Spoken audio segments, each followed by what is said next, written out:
ಬಿಜೆಪಿಯಲ್ಲಿ ಟಿಕೆಟ್ ವಂಚಿತರ ಅಸಮಾಧಾನ ಭುಗಿಲೆದ್ದಿದೆ. ಯಡಿಯೂರಪ್ಪ ವಿರುದ್ಧನೇ ಈಶ್ವರಪ್ಪ ಬಂಡಾಯ ಸಮರವನ್ನು ಸಾರ್ತಾ ಇದ್ದಾರೆ. ಇವತ್ತು ಬಂಡಾಯ ಸ್ಪರ್ಧೆ ಬಗ್ಗೆ ಈಶ್ವರಪ್ಪನವರು ನಿರ್ಧಾರ ಮಾಡ್ತಾರಾ? ಇದೇ ಶಿವಮೊಗ್ಗದಿಂದಾನೇ ಬಂಡಾಯ ಅಭ್ಯರ್ಥಿಯನ್ನಾಗಿ ಕಾಂತೇಶ್ನ ಇಳಿಸಿದ್ರೆ ಹೇಗೆ ಇನ್ನು ಬಗ್ಗೆ ಕೂಡ ಚರ್ಚೆಗಳು ಜೋರಾಗ್ತಾ ಇದೆ. ಇವತ್ತು ತೀರ್ಮಾನ ಆಗಬಹುದು. ಪುತ್ರ ಕಾಂತೇಶ್ಗೆ ಹಾವೇರಿ ಟಿಕೆಟ್ ಕೈ ತಪ್ಪಿದ ಹಿನ್ನೆಲೆಯಲ್ಲಿ ಇಲ್ಲಿ ಬೊಮ್ಮಾಯಿಯವರು ಬಂದಿದ್ದಾರೆ.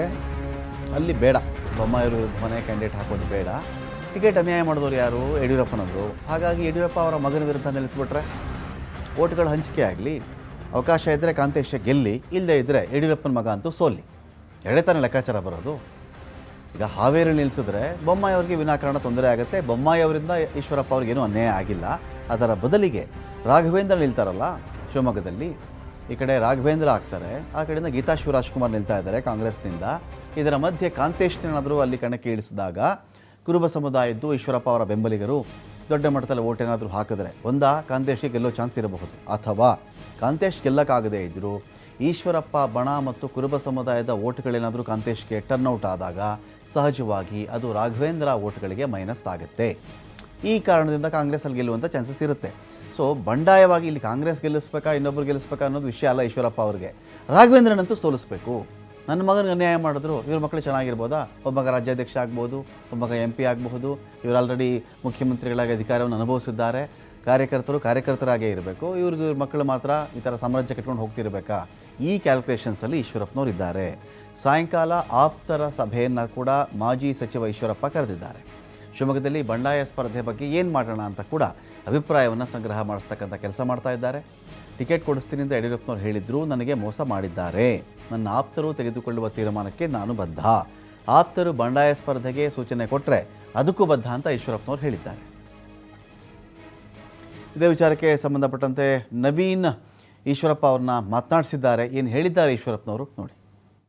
ಕಳೆದ ವಿಧಾನಸಭಾ ಚುನಾವಣೆ ವೇಳೆ ರಾಜಕೀಯ ನಿವೃತ್ತಿ ಘೋಷಣೆ ಮಾಡಿದಂಥ ಈಶ್ವರಪ್ಪನವರು ತಮ್ಮ ಪುತ್ರ ಕಾಂತೇಶ್ಗೆ ಹಾವೇರಿಯಲ್ಲಿ ಟಿಕೆಟನ್ನು ಕೇಳಿದರು. ಆದರೆ ದಿಢೀರ್ ಬದಲಾವಣೆಯಲ್ಲಿ ಹಾವೇರಿ ಟಿಕೆಟ್ ಕಾಂತೇಶ್ ಅವರ ಕೈ ತಪ್ಪಿರುವಂಥದ್ದು. ಈ ಹಿನ್ನೆಲೆಯಲ್ಲಿ ಮಾಜಿ DCM ಈಶ್ವರಪ್ಪನವರು ಒಂದಷ್ಟು ಗರಂ ಆಗಿದ್ದಾರೆ. ಪ್ರಮುಖವಾಗಿ ತಮ್ಮ ಪುತ್ರನಿಗೆ ಅನ್ಯಾಯ ಆಗಿದೆ ಅಂತೇಳಿ ಮಾಜಿ CM ಯಡಿಯೂರಪ್ಪನ ವಿರುದ್ಧ ಅಸಮಾಧಾನ ವ್ಯಕ್ತಪಡಿಸೋ ಕೆಲಸವನ್ನು ಮಾಡ್ತಾ ಇದ್ದಾರೆ. ಸರ್, ನಿಮಗೆ ಈ ಟಿಕೆಟ್ ವಿಚಾರದಲ್ಲಿ ಮತ್ತೆ ಮತ್ತೆ ಅನ್ಯಾಯ ಆಗ್ತಾ ಇದೆ? ನೀವೇ ಹೇಳಿದ್ರೆ ಅನ್ಯಾಯ ಆಗ್ತಿದೆ ಅಂತ. ಅನ್ಯಾಯ ಆಗಿದೆ. ಅನ್ಯಾಯಕ್ಕೆ ಕಾರಣ ಯಡಿಯೂರಪ್ಪನವರು, ಅವ್ರ ಮಗ ರಾಜ್ಯಾಧ್ಯಕ್ಷ ವಿಜೇಂದ್ರ, ಅದೆಲ್ಲೂ ಗೊತ್ತಿದೆ. ಹಾಗಾಗಿ ಶಿವಮೊಗ್ಗ ಜನ ಇದ್ರದ್ದು ಏನು ಮಾಡಬೇಕು ಅನ್ನೋದ್ರ ಬಗ್ಗೆ ಇವತ್ತು ನಮ್ಮ ಹಿರಿಯರು, ನಮ್ಮ ಕಾರ್ಯಕರ್ತರು, ಹಿತೈಷಿಗಳು ಎಲ್ಲರೂ ಇವತ್ತು ಒಂದು ಸಭೆ ಕರೆದಿದ್ದಾರೆ. ಆ ಸಭೆಯಲ್ಲಿ ಕೂತು ಏನೇನು ಮಾಡಬೇಕು ಎಲ್ಲ ಚರ್ಚೆ ಮಾಡಿ ತೀರ್ಮಾನ ತಗೋತೀವಿ. ಪ್ರಮುಖವಾಗಿ ಹಾವೇರಿ ಕ್ಷೇತ್ರದಲ್ಲಿ ಓಡಾಟವನ್ನು ಮಾಡಲಿಕ್ಕೆ ನಾಯಕರುಗಳೇ ಸೂಚನೆ ಕೊಟ್ಟಿದ್ದು, ಆದರೆ ಅವರೇ ಇವತ್ತು ಅವರ ಮಾತುಗಳನ್ನ ಉಳಿಸ್ಕೊಂಡಿಲ್ಲ. ನಾನು ಹೇಳಿದ್ನಲ್ಲಪ್ಪ, ಮೋಸ ಮಾಡಿದ್ರು ಅಂತ. ಇದಕ್ಕಿಂತ ಇನ್ಯಾವ ಪದ ಬಳಸಲಿ? ಅಲ್ಲ ಸರ್, ಈಗ ನೀವು ಕೂಡ ಕಳೆದ 2-3 ದಶಕಗಳ ಕಾಲ ಪಕ್ಷವನ್ನು ಸಂಘಟನೆ ಮಾಡಿದಂಥವ್ರು, ರಾಜ್ಯ ನಾಯಕರಾಗಿ ಗುರುತಿಸ್ಕೊಂಡಂಥವ್ರು, ನಿಮ್ಮ ಕಡೆಗಣನೆ ಮಾಡೋ ಕೆಲಸವನ್ನು ಮಾಡ್ತಿದ್ದಾರೆ ಅಂತ ಒಂದು ಕುಟುಂಬ ಈ ಕಡೆಗಣನೆ ಮಾಡ್ತಿದೆಯಾ ಅಂತ? ನಂದೊಂದೇ ಅಲ್ಲರೇ, ಈ ಪಕ್ಷವನ್ನು ಕಟ್ಟಿದಂಥ ಸಾವಿರಾರು ಜನ ರಾಜ್ಯದಲ್ಲಿ ಕಾರ್ಯಕರ್ತರು ಯಡಿಯೂರಪ್ಪನವರ ಒಂದು ನಡವಳಿಕೆ ಬಗ್ಗೆ ಬೇಸರ ಇದೆ.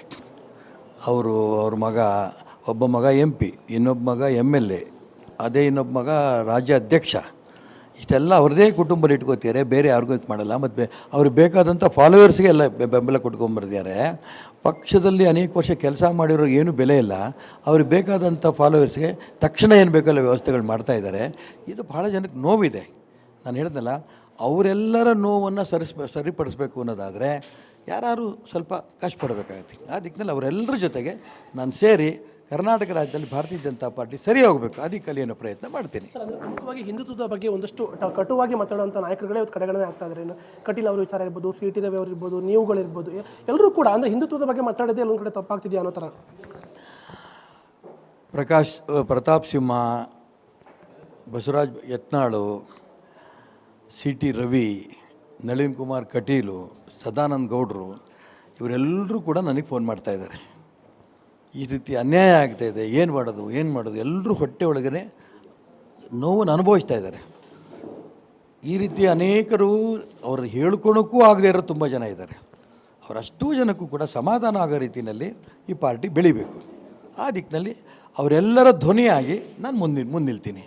ಪಕ್ಷಕ್ಕೆ ಕೂಡ ಅನ್ಯಾಯ ಆಗ್ತಿದೆ ಅನ್ನೋ ಮಾತುಗಳನ್ನ ಹೇಳ್ತಾ ಇದ್ದೀನಿ. ನಾನು ಹೇಳಿದ್ದು, ಅವ್ರಿಗೂ ವ್ಯಕ್ತಿಗಳಿಗೂ ತೊಂದರೆ ಆಗ್ತಾಯಿದೆ, ಅದರಿಂದ ಪಕ್ಷಕ್ಕೂ ತೊಂದರೆ ಆಗಿದೆ. 66 ಸೀಟಿಗೆ ಬಂದು ಇಳಿದ್ವಿ ನಾವು. ಈ ಲೋಕಸಭಾ ಚುನಾವಣೆಯಲ್ಲಿ 28 ಸ್ಥಾನಕ್ಕೆ ಗೆಲ್ಲಬೇಕು ಅನ್ನೋಂಥ ವಿಶ್ವಾಸ ಇದೆ. ಅದು ಅನೇಕ ಕಡೆ ಗೊಂದಲಗಳಾಗ್ತಾಯಿದೆ. ಗೊಂದಲಗಳಕ್ಕೆ ಆಗೋ ಕಾರಣ ಏನು? ಹೈಕಮಾಂಡ್ ಟಿಕೆಟ್ ಕೊಟ್ಟಿದೆ ನಂದೆಲ್ಲ ಅಂತ ಯಡಿಯೂರಪ್ಪನವ್ರು ಹೇಳಿದ್ರು ಕೂಡ ಯಡಿಯೂರಪ್ಪನವ್ರು ಹಿಡ್ತಾ ತಮ್ಗೆ ಯಾರ್ಯಾರು ಬೇಕೋ ಅವ್ರಿಗೆ ಕೊಟ್ಟಿರೋಂಥ ಉದಾಹರಣೆಗಳು ನಾನು ಅನೇಕ ಹೇಳಬಲ್ಲೆ. ಅದರಿಂದ ಈ ರೀತಿ ಗೊಂದಲಗಳು. ಕಾರ್ಯಕರ್ತರು ಜನ ಅಪೇಕ್ಷೆ ಪಡೋಂಥ ಕ್ಯಾಂಡಿಡೇಟ್ಗಳು ಆಗಬೇಕು ಸ್ವಾಭಾವಿಕವಾಗಿ. ಕೇಂದ್ರ ನಾಯಕರ ಜೊತೆಗೆ ಕನ್ಸಲ್ಟ್ ಮಾಡಬೇಕು, ರಾಜ್ಯದ ನಾಯಕರುಗಳಿಗೆ ಕನ್ಸಲ್ಟ್ ಮಾಡಬೇಕು. ನೆನ್ನೆ ಇದ್ದಕ್ಕಿದ್ದಂಗೆ ಎಲ್ಲಪ್ಪ ನನ್ನ ಹತ್ರ ಏನೂ ಇಲ್ಲ ಅಂತ ಹೇಳ್ತಿದ್ದರು, ಜಗದೀಶ್ ಶೆಟ್ಟರ್ ಕರೆಸಿ ಬೆಳಗಾವಿಂದಲೇ ನಿಲ್ಲಿಸ್ತೀನಿ ಅಂತ ಹೇಳ್ತಾ ಇರ್ಬೇಕಾರೆ ಹಂಗಾರೆ ಇವ್ರಿಗೆ ಅಧಿಕಾರ ಯಾರು ಕೊಟ್ಟರು? ತಮ್ಮ ತೀರ್ಮಾನವೇ ಅಂತಿಮ ಅಂತ ಕೇಂದ್ರದವ್ರು ನಂಬಿರೋಂಥ ಸಂದರ್ಭದಲ್ಲಿ ಅದನ್ನು ಸರಿಯಾಗಿ ಸದುಪಯೋಗ ಮಾಡಿಕೊಂಡಿದ್ರೆ ರಾಜ್ಯದಲ್ಲಿ 28 ಸ್ಥಾನ ಗೆಲ್ಲಂಥ ಅವಕಾಶ ಇತ್ತು. ಈಗ ಎಷ್ಟು 28 ಗೆಲ್ಲಕ್ಕಾಗಲ್ಲ ಅಂತ ನಾನು ಈಗೇನು ಹೇಳಲ್ಲ, ಈಗಲೂ ಗೆಲ್ಬೋದು. ಆದರೆ ಅವ್ರು ನಡ್ಕೊಳ್ತಾರೆ ಅಂತ ರೀತಿ ಬಗ್ಗೆ ಸ್ವಲ್ಪ ನಂಗೆ ಭಯನೂ ಆಗ್ತಾಯಿದೆ. ಪ್ರಮುಖವಾಗಿ ಈಗ ಪಕ್ಷೇತರ ನಿಲ್ಲುವ ಸಂಬಂಧಪಟ್ಟ ಚರ್ಚೆಗಳಾಗ್ತಿದೆ. ಹೈಕಮಾಂಡ್ ನಾಯಕರ ನಿಮ್ಮನ್ನು ಸಂಪರ್ಕ ಮಾಡಿದ್ರೆ ಏನಾಯ್ತು? ಮಾತುಕತೆಗಳಾಯ್ತು? ಹೈಕಮಾಂಡ್ ನಾಯಕರು ಮಾತಾಡಿದ್ದಾರೆ, ಅವ್ರಿಗೆ ಏನು ಹೇಳಬೇಕು ಹೇಳಿದ್ದೀನಿ. ಸರ್, ಈಗ ಪ್ರಮುಖವಾಗಿ ಈಗ ಇವತ್ತು ಸಂಜೆ ಮೀಟಿಂಗ್ ಕೂಡ ಇದೆ. ಯಾರೆಲ್ಲ ನಾಯಕರುಗಳು ಬರ್ತಾ ಇದ್ದಾರೆ? ಯಾರು ನಾಯಕರುಗಳಿಗೆ ಯಾರು ನಾವು ಕರೆದೇ ಇಲ್ಲ. ಎಲ್ಲ ನನ್ನ ಹಿತೈಷಿಗಳು, ನನ್ನ ಕಾರ್ಯಕರ್ತರು, ಅವ್ರಿಗೆಲ್ಲ ಮಾತಾಡೋಕ್ಕೆ ಬಿಡ್ತೀರಿ ಸಭೆಯಲ್ಲಿ. ಅವ್ರು ಏನು ಹೇಳ್ತಾರೋ ಎಲ್ಲ ಸೇರಿಕೊಂಡು ಕೊನೆ ಒಂದು 4 ಜನ ಕೂತು ಚರ್ಚೆ ಮಾಡಿ ಆಮೇಲೆ ಏನು ಮಾಡಬೇಕು ಅಂತ ತೀರ್ಮಾನವನ್ನು ಘೋಷಣೆ ಮಾಡ್ತೀವಿ. ಈಗ ಪ್ರಮುಖವಾಗಿ ನಿಮ್ಮ ಪುತ್ರನಿಗೆ ಮತ್ತೊಂದು ಆಫರನ್ನು ಕೊಡ್ತಾ ಇದ್ದಾರೆ ವಿಧಾನ ಪರಿಷತ್, ಅಂದರೆ ಮೂಗಿಗೆ ತುಪ್ಪ ಸವರೋ ಕೆಲಸವನ್ನು ಮತ್ತೆ ಮಾಡ್ತಿದ್ದಾರೆ ಅಂತ. ಮೊನ್ನೆ ತಾನೇ ಲೋಕಸಭೆಗೆ ಟಿಕೆಟು ಕೊಡಿಸ್ತೀನಿ, ಆ ಕ್ಷೇತ್ರದಲ್ಲಿ ಓಡಾಟ ಮಾಡಿ ಚುನಾವಣೆ ಗೆಲ್ಲಿಸ್ತೀನಿ ಇದು ಹೇಳಿದ್ದಾಯಿತು, ಟಿಕೆಟ್ ಕೊಟ್ಟಾಯಿತು, ಅವ್ನು MP ಆಗೋಯ್ತು. ಹಿಂಗೆ ಮೋಸ ಮಾಡ್ತಾ ಇರೋಂಥ ಯಡಿಯೂರಪ್ಪನವ್ರು ಈ ನಾಳೆ MLC ಮಾಡ್ತೀನಿ ಅಂತ ಹೇಳಿದ್ರು ಹೆಂಗೆ ನಂಬಲಿ? ಮತ್ತು ಅವ್ರು MLC ಮಾಡ್ತಾರೋ MLA ಮಾಡ್ತಾರೋ ರಾಜ್ಯಸಭಾ ಸದಸ್ಯರು ಮಾಡ್ತಾರೋ ನಮಗೇನೂ ಸಂಬಂಧ ಇಲ್ಲ. ಅದಕ್ಕೆ ನಾನು ಯೋಚನೆ ಮಾಡೋಕ್ಕೆ ಹೋಗಲ್ಲ. ಪ್ರಶ್ನೆ, ನೀವು ಪಕ್ಷ ನನ್ನ ತಾಯಿ ಇದ್ದಂತೆ ಮೋದಿಯವರು ಮತ್ತೊಮ್ಮೆ ಪ್ರಧಾನಿ ಆಗಬೇಕು ಅನ್ನೋ ಮಾತುಗಳನ್ನು ಒತ್ತಿ ಹೇಳ್ತಾ ಇದ್ದೀರಿ. ಆದರೆ ಈ ನಿಮ್ಮ ನಿರ್ಧಾರ ಅಥವಾ ಒಂದು ವೇಳೆ ಪಕ್ಷೇತರ ಸ್ಪರ್ಧೆ ನಿರ್ಧಾರ ಮಾಡಿದರೆ ಅದು ಪಕ್ಷದ ಏನು 400+ ಗುರಿ ಇರ್ಬೋದು ಅಥವಾ ರಾಜ್ಯದಲ್ಲಿ 28 ಗೆಲ್ಲಲಿಕ್ಕೆ ಎಲ್ಲೋ ಒಂದು ಕಡೆ ಹಿನ್ನಡೆ ಆಗಲ್ವಾ ಅಂತ? ನರೇಂದ್ರ ಮೋದಿ ಪ್ರಧಾನಮಂತ್ರಿ ಆಗೇ ಆಗ್ತಾರೆ, ಇದರಲ್ಲಿ ಯಾವ ಅನುಮಾನವೇ ಇಲ್ಲ. ಒಂದು ಹೇಳ್ತೀನಿ, ಇವತ್ತಿನ ಜನ ನನ್ನನ್ನು ಚುನಾವಣೆಗೆ ನಿಲ್ಲೇಬೇಕು ಅಂತೇಳಿ ನಾನು ಚುನಾವಣೆ ನಿಲ್ತೀನಿ ಅಂತ ಘೋಷಣೆ ಮಾಡಿದ್ರು ಕೂಡ ಚುನಾವಣೆ ಗೆದ್ದ ಮೇಲೆ ನಾನು ನರೇಂದ್ರ ಮೋದಿ ಪ್ರಧಾನಮಂತ್ರಿ ಮಾಡ್ತೀನಿ, ಇದರಲ್ಲಿ ಹಿಂದೆ ಮುಂದೆ ಇಲ್ಲ.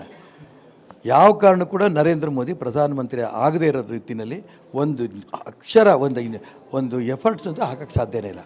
ನಾವೆಲ್ಲರೂ ಸೇರಿ ನರೇಂದ್ರ ಮೋದಿ ಪ್ರಧಾನಮಂತ್ರಿ ಮಾಡ್ತೀವಿ.